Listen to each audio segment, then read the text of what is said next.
Have you ever spent all night working hard and still ended up with nothing? That's exactly what happened to Peter and the disciples, until a mysterious man standing on the shore said, "Cast your net on the right side of the boat." And suddenly, their empty net was bursting with fish. That man was Jesus. Today we're diving into one of the most powerful stories after the resurrection, Jesus' third appearance to his disciples by the Sea of Tiberias, a story of miracle, restoration, and purpose. After Jesus had risen from the dead, some of his disciples were together by the sea. Simon Peter said, "I'm going fishing."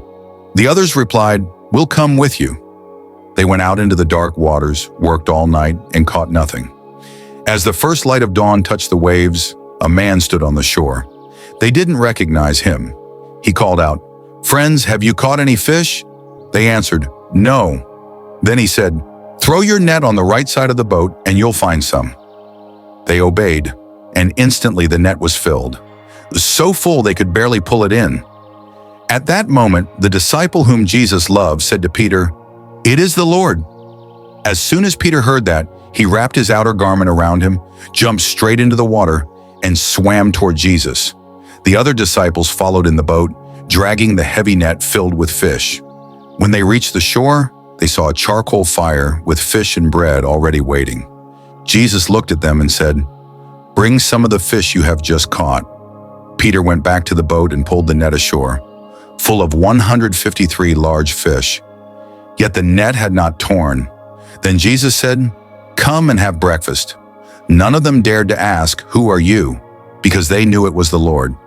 Jesus took the bread, gave it to them, and did the same with the fish. This was the third time Jesus appeared to his disciples after rising from the dead.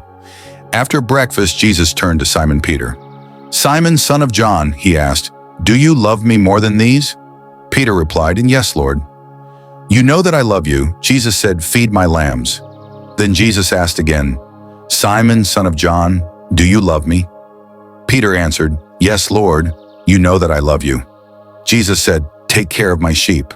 Then Jesus asked a third time, "Simon, son of John, do you love me?"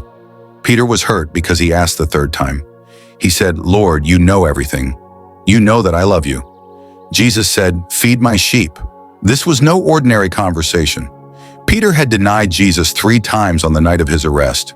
Now Jesus gave him 3 chances to declare his love, restoring him, forgiving him, and giving him purpose again.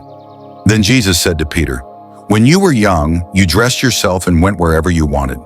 But when you grow old, someone else will dress you and take you where you don't want to go."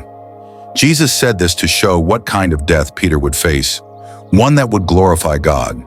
And then Jesus said again, simply, "Follow me."